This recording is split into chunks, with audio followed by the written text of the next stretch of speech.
This is Alt 92.3, New York's alternative and Odyssey station. New arrivals, I'm Bryce, and we have on the line our first repeat guests, dare I say friends of the show, Chvrches, and, well, you guys brought along a friend.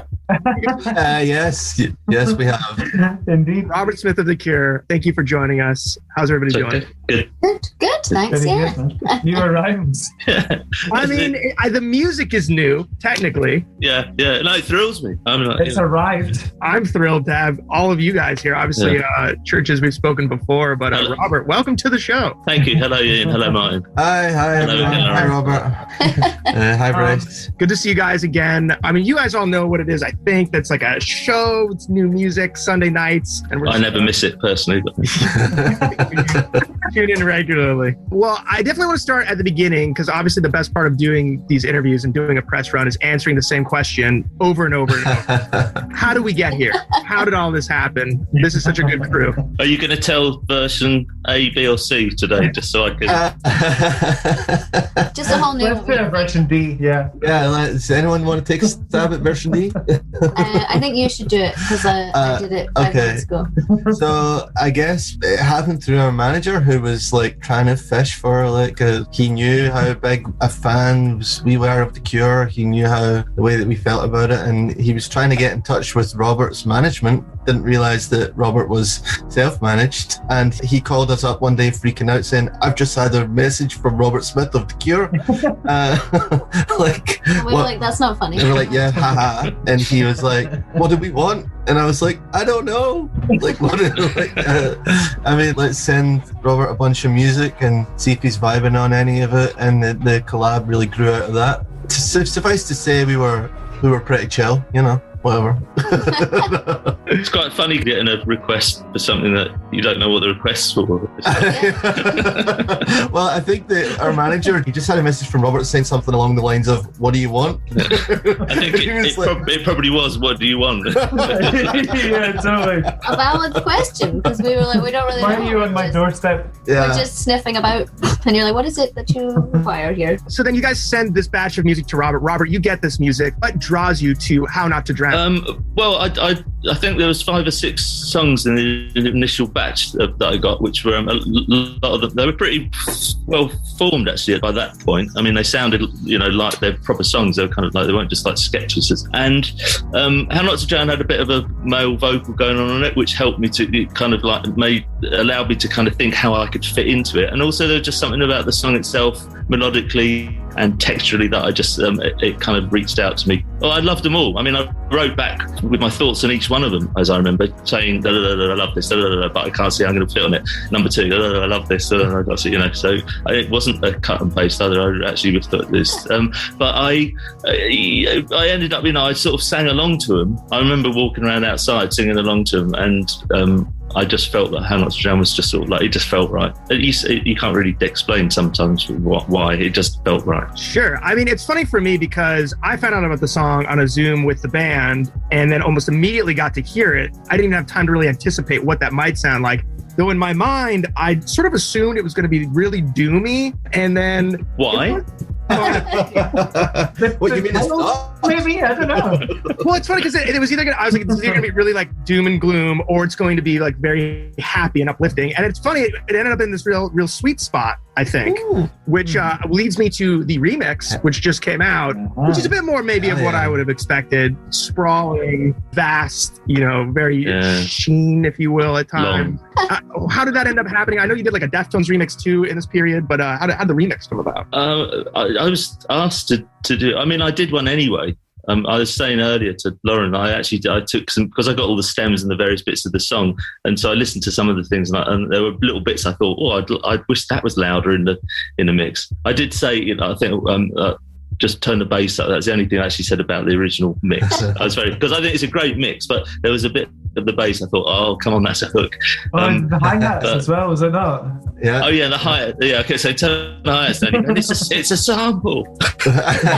Oh, that's what we were freaked out because not to be that guy, but if Robert asks for a mix change, like, you're gonna do it, and it's like, I was like, this is all connected. I don't know how we're actually gonna turn these hats down, but I think that you sent me exactly the same mix with just hats down written on as part of the title, and I listened to it and go, yeah, that's a lot better. Yeah. The classic. Yeah. Well, that's what I would have done. Yeah.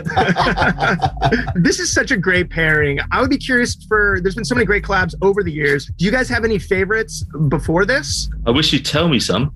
Some great collabs? Yeah, I mean, I was just... Go on, like what? Go on, give me three. I was thinking about this going into this interview. I was like, I don't have an answer to this question. I don't know if they're going to have an answer to this question. I've got an answer to this question. Kanye West and Jay-Z? I don't know. Kate Bush and Peter Gabriel. That's the only one. That's the only one. No, it's I like that. Sorry, you go. No, it's Bowie and Tina Turner doing a reggae version of the Iggy Pop Tonight. Oh wow! I thought Bowie's got a few crimes there, because that Mick Jagger one's absolutely horrendous as well. It's classic. Although there is a really good video on YouTube, if you guys look it up. It's like the Dancing in the Street cover with no audio on it, and people have put over the top mouth and body sounds that they're making while they're doing it. And I would prefer that over the actual song. Yeah. But what I was trying to think this morning, Nick Cave, Kylie Minogue, I like. Yeah, that's good. That is that on Murder Ballads? Yeah.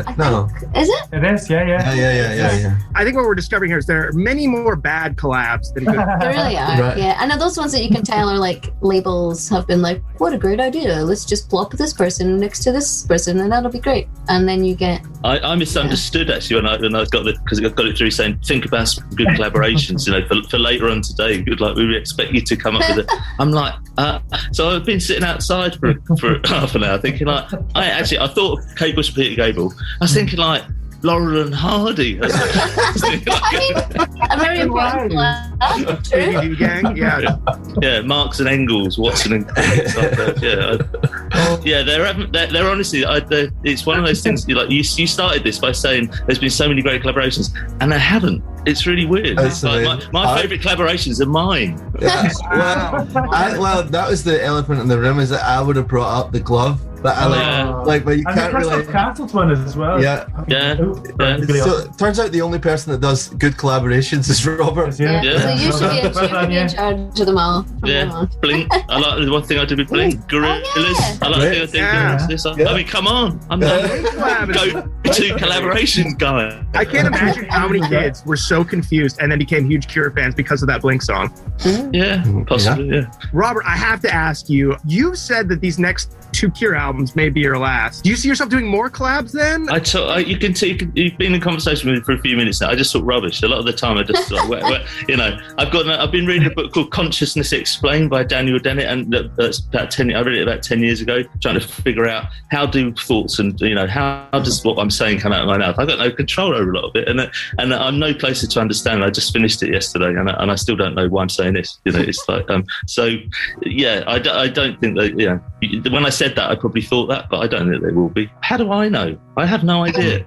I really don't. I'm not just saying, I have no idea. Fair enough. No, I mean, it's very valid. We're getting the wrap-up sign here. Obviously, we're so excited about this collab, How Not to Drown, out now, off the album Screen Violence. But I do need to talk about my personal favorite Robert Smith collab. Over the years, there have been many, but you versus Barbra Streisand on South Park. What a thing. Oh, dear. Tell us about that. Like, how did that come together? Have you ever met Barbra Streisand? I'm not collaborating with Barbra Streisand. I'm attempting to kill her. Well, the collaboration was with South Park. Streisand was it? But have you ever met her? Like, did you ever have to deal with that in real life and be like, it's cool, we're chill, I promise? I mean, I'm collaborating with Stan. If any, it was the first series of South Park, and again, it was Trey made. It was a fan who came to a show and just said, "Do you want to do?" No one had any idea what it was. He showed me a few pictures of it, and I was like, "Yeah, okay." So I was in Los Angeles. We were playing at the time, and I just went into a studio and he tried to explain to me what it was. I had no idea. I was dreadfully hungover, and I had to read these lines saying, I will kill you, make a strike. It's like, no. And then a year later it came out, and I was like, whoa, it's And ever since then, I've been a huge fan. I think it's great. It's great. They're still going. Well, hey, thank all of you for taking so much time and hanging out, and we're so happy to have the song out in the world. And hopefully much more music coming from both of you. Very well, an album from Chvrches, and hopefully something from you, Robert, soon. Something. Yeah. Right. Thanks so much, guys. Thanks, Brian. Awesome. Thanks, dude. Cheers. See you later. Bye. And that was Robert Smith of The Cure with Chvrches. That full chat will be up shortly on Odyssey.com. That is it for this week, leaving you with Robert's remix of their track, How Not to Drown. I'm Bryce. This is New Arrivals. And until next time, be good.